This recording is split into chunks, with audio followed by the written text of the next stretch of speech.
चिकित्सक गणों को नमस्कार। आज 2 तारीख है।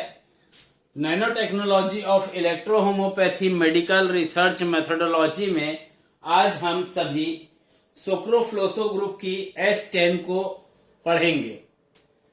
क्लास 15वीं है, 100 क्लास होने की है, 15वां क्लास जारी है। इसमें सोक्रोफ्लोसो जो ग्रुप होता है, इसकी जो मेडिसिन होती है इसको गिपुन भी बोला जाता है। गिपुन भी बोला जाता है। सोक्रोफ्लोसो ग्रुप जो होती है, उस ग्रुप की H10 जो है वो 7वीं मेडिसिन है।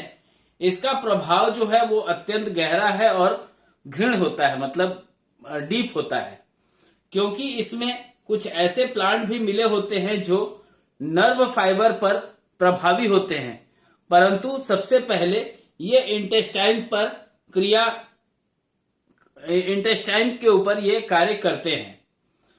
S1 के बाद मतलब स्टोमक के आगे डिओडेनम से इसका कार्य क्षेत्र प्रारंभ हो जाता है।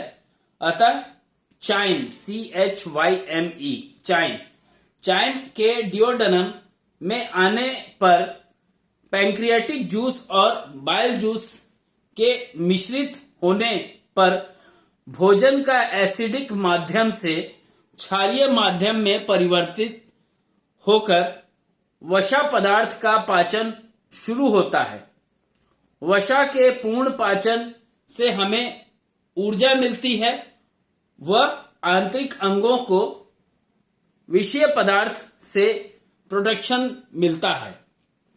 इन क्रियाओं का सुचारू रूप से चलना हमारे शरीर के लिए अत्यंत आवश्यक होता है।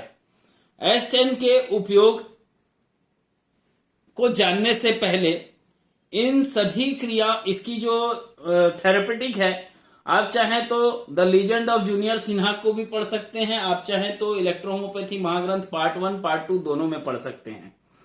फिर भी मैं इसको एक्सप्लेन करना बेहतर समझूंगा। H10 के द्वारा प्राप्त तत्वों से इंटेस्टाइन की क्रियाविधि में आई कमियों को दूर कर उन्हें सामान्य करने की जो क्षमता होती है वो H10 के अंदर भरपूर होती है। H10 एक अत्यंत महत्वपूर्ण गुण वाला और महामारी से बचाव अर्थात किसी भी प्रकार के रोग यदि महामारी का रूप लेकर जन समुदाय में अधिक से अधिक लोगों को रोगग्रस्त कर रहा होता है, वहां पर H10 से शीघ्र और विश्वासप्रद लाभ प्राप्त किया जा सकता है। H10 के इसी गुण का उपयोग मेटिजी ने उनके समय में जापान देश में फैली कोलेरा नामक महामारी पर करके अधिक से अधिक संख्या में लोगों का उपचार कर उन्हें स्वस्थता प्रदान की थी।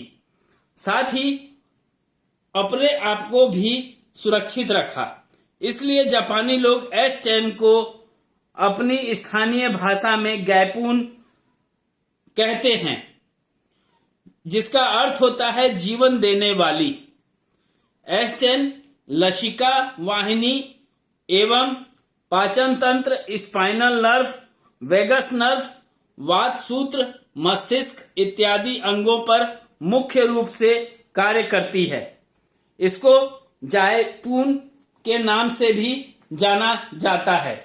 तो आइए जानते हैं वो कौन कौन सी डिजीज होती है जिनके अंदर हमें H10 का अगर हम सिंगल या जैसा वहां पे आवश्यकता हो मेडिसिन की, उन मेडिसिन को H10 के साथ मिलान करके देने से बेहतर परिणाम मिलते हैं, खास करके इन रोगों में। तो आइए जानते हैं वो कौन से रोग हैं जिनका डायल्यूशन क्या होगा, जहां से हमको डिजीज को ट्रीट करने के लिए डायल्यूशंस और उसके ड्रॉप सिलेक्शंस के बारे में जानकारी प्राप्त हो। उसके लिए आइए जानते हैं इसके आगे का प्रोसेस कि कौन से मेडिसिन से H10 की कौन सी डायल्यूशन से कौन से रोग को ठीक करने के लिए स्टार्टअप लिया जा सकता है। यूं तो सोक्रोफ्लोसो ग्रुप के द्वारा लगभग सिंगल बाई मेडिसिन में भी अगर बात की जाए तो लगभग 41 डिजीज के ऊपर हम कार्य कर सकते हैं। बट यहाँ पे मैंने मात्र 21 डिजीज का नाम लिखा है। थोड़ा सा इसको डाउन करना पड़ेगा मुझे। ये हो गया डाउन, ऊपर से कट रहा है उसको मत देखिएगा, थोड़ा सा सेटअप करना पड़ जाता है कभी कभी ऐसा। हाँ, तो ये आप लोग देख रहे हैं सोक्रोफ्लोसो ग्रुप के अंदर H10 जो मेडिसिन होती है, इस H10 के द्वारा हिस्टीरिया एक बीमारी है जो महिलाओं में ज्यादातर होता है, पुरुषों में भी होता है। तो अगर हिस्टीरिया की बात करें तो इसमें मेडिसिन का D6 से पार्ट लेना चाहिए और जो डोज होता है वो 4 ड्रॉप होना चाहिए, 4 टाइम्स हो। एसिडिटी की बात करें तो एसिडिटी में क्या होता है, जिसमें खाना पचा ना हो और खाना आपके मुंह से वापस आ रहा हो, जैसे खड़ा खड़ा दाना बाहर आ जा रहा है, डकार मार रहे हैं, खट्टा डकार आ रहा है और साथ में खाना जो है वो बाहर आ जा रहा है। तो H10 का D8 में, और अगर आपके पास डायल्यूशन 3rd होगी तो वहां से 5 बार तोड़ लीजिएगा। 5 और 3 8 होता है, 8वां डायल्यूशन कायदे से देना चाहिए इस जगह पे। 5 ड्रॉप डोज होगा, 4 टाइम्स लेना होगा। अगर हम बात कर रहे हैं वोमिटिंग, उल्टी की, तो उल्टी के अंदर फर्स्ट डायल्यूशन की मेडिसिन देनी चाहिए, 10 ड्रॉप डायरेक्ट टू टंग, और इसको आप 10 मिनट्स पे भी दे सकते हैं। डायरिया, अतिसार, जिसमें डायरिया हो रहा हो, किसी पेशेंट को डायरिया हो, तो उस कंडीशन में इस मेडिसिन का D2 फॉर्म देना उत्तम माना जाता है, 10 ड्रॉप QID दे सकते हैं। अगर किसी व्यक्ति को मिर्गी, इपिलिप्सी अगर किसी को है तो उस कंडीशन में H10 का उपयोग D5 में किया जाना उत्तम माना जाता है। फीवर की 3 कंडीशन लिखा है मैंने, एक इन्फेक्टस फीवर जो इंटेस्टाइन के वजह से हुआ होगा, एक टाइफाइड फीवर जो कि टाइफाइड की कंडीशन में आता है, और एक हे फीवर। अगर ये तीनों कंडीशन है तो इन्फेक्टस फीवर और टाइफाइड फीवर में H10 को D6 फॉर्म में देने से उत्तम लाभ मिलता है। इसमें खाली एक बात का ध्यान रखिएगा कि इसके जो डोज होंगे वो 10 ड्रॉप ना होकर के 5 ड्रॉप लीजिएगा। D9 जब ले रहे होंगे मेडिसिन को तो वहां पे मैक्सिमम 3 ड्रॉप से लेकर के 2 ड्रॉप से 3 ड्रॉप का डोज दीजिए। डिजीज में आसानी होती है क्योर करने में। हेपेटिक कॉलिक, अगर लीवर से रिलेटेड किसी डिसऑर्डर में पेट का दर्द हो रहा हो, पेट भी दर्द हो रहा हो, तो उस कंडीशन में हेपेटिक कॉलिक कहा जाता है, और हेपेटिक कॉलिक में H10 को D5 में देना उत्तम माना जाता है। फ्लू, अगर फ्लू की बात कर रहे हैं, चाहे बर्ड फ्लू हो, स्वाइन फ्लू हो, कोई भी फ्लू हो, उस फ्लू में D5 को H10 को D5 में देना उत्तम माना जाता है। हार्ट बर्न, अगर किसी व्यक्ति के छाती में जलन हो रहा है, भैया कल तो पौवा ज्यादा हो गया था, समोसा ज्यादा हो गया था, चाय ज्यादा हो गई, छाती में जलन आने लग गया, अब क्या करूं? H10 सफिशियंट मेडिसिन है, डायरेक्ट टू टंग लीजिए।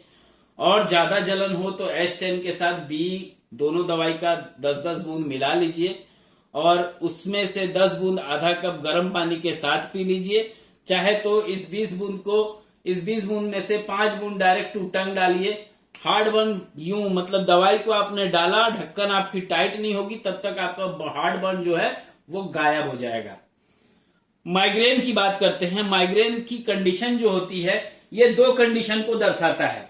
अगर किसी व्यक्ति को माइग्रेन बहुत पुराना होगा तो यहाँ पे ये मेडिसिन को D9 फॉर्म में देना होगा, डोज होगा 3 ड्रॉप।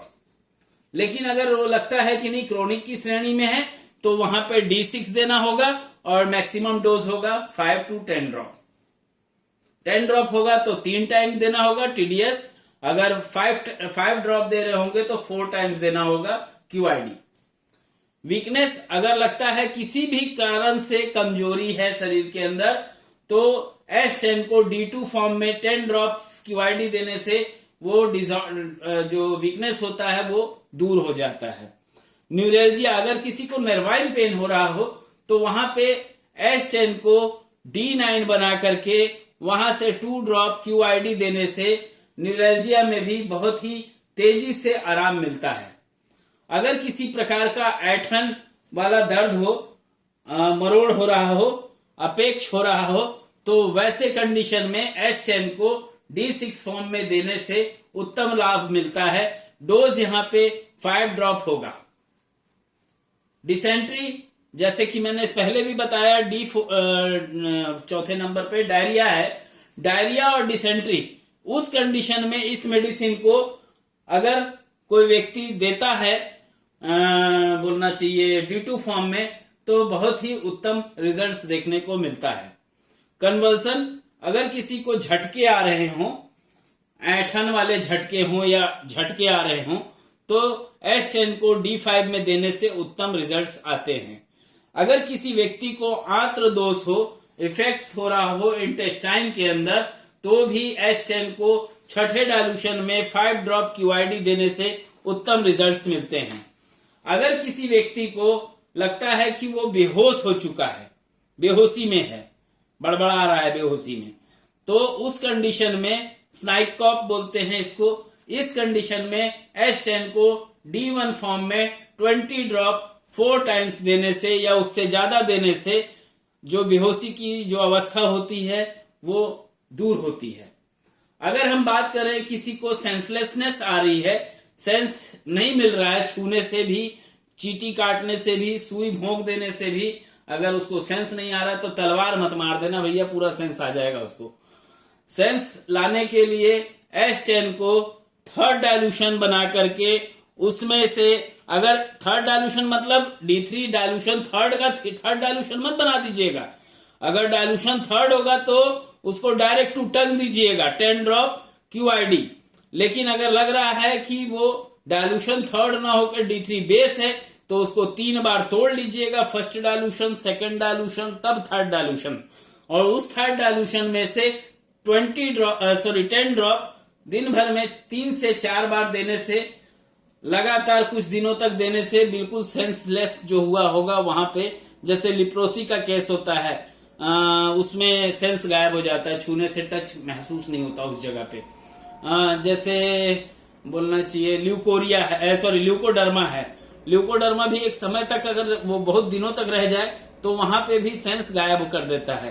तो जहां पे सेंस ना मिल रहा हो वहां पे H10 को डालना डायल्यूशन थर्ड फॉर्म में उत्तम माना जाता है।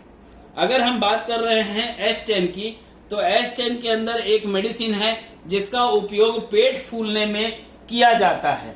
अगर हम बात करते हैं पेट फूलने की, तो पेट फूलने की जो क्रिया होती है, आप लोग देखे होंगे कि अगर किसी व्यक्ति को बोलना चाहिए हेपेटाइटिस है, कोई दारू बहुत ज्यादा पीता था, लीवर फेल हो चुका है, किडनी फेल हो चुका है, इंटेस्टाइन से रिलेटेड कोई डिसऑर्डर हुआ है, तो ये सारी कंडीशंस बताती हैं कि इस कंडीशंस में रोगी का पेट जो होता है वो फूल जाता है। और आप सभी को मालूम है कि यहाँ मैंने D7 लिखा है। D7 पार्ट जो है वो डीजेनरेटिव के पॉजिटिव का है। डीजेनरेटिव में पॉजिटिव के लिए हम देते हैं, तो 7th डायल्यूशन पॉजिटिव माना जाता है और इसकी जो 7 डायल्यूशन की डोज होगी मैक्सिमम 5 ड्रॉप होगी। और अगर आपके पास डायल्यूशन थर्ड होगा तो वहां पे आप इसको 4th डायल्यूशन बनाते होंगे, मतलब डायल्यूशन थर्ड, जिसको आप क्या किए, डायल्यूशन थर्ड बोले, पहला बनाए तो D1, दूसरा बनाए D2, तीसरा बनाए D3 और चौथा बनाए D4। बट ये होगा क्या, ये D7 कहलाएगा। भले आप उसको सियार का उसको रंग दे, शेर बनाने का कोशिश करें, वो शेर हो जाएगा, ऐसा नहीं है। तो ये H10 ग्रुप आप लोगों को कैसा लगा बताइएगा। बीच बीच में कुछ डिस्टरबेंस आ जाती है, हो सकता है आप लोगों को कहीं समझ ना आ रहा हो, तो बिल्कुल मुझे कमेंट के माध्यम से बताइएगा कि आप लोगों को nano technology of electro homeopathy medical research methodology की क्लासेस कैसी लग रही हैं। तो इसी के साथ मैं इस वीडियो को विराम दूंगा। आप सभी को नमस्कार। जय मेटी जी, जय इलेक्ट्रो होम्योपैथी, जय काउंट सीजर मेटी जी और जय आप सभी की।